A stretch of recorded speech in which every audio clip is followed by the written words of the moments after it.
দাঁড়াও দেখি।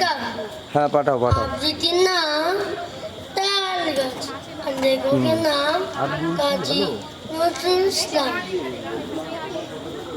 চারটা চুল ও তাল গাছ, দাঁড়িয়ে কেন ভাই আমার মতো পরাগীদের অবস্থা হয় নাই?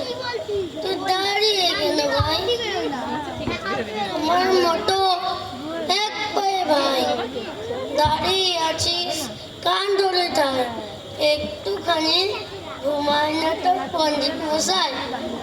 মাথায় তুলে পাতারি তোর কি চাই বকিস, বকর বকর আমতা আমতা করে নামতা করিস কি সদাই? তুই দাঁড়িয়ে কেন ভাই? Thank you. হ্যালো, গৌর সংকটে অনেক অনেক ভালোবাসা। ও সাহস করে মঞ্চে উঠে বলেছে এটাই অনেক ভালো। তো সারা বছর বলবে, সারা জীবন বলবে। হাততালি, ঠিক আছে?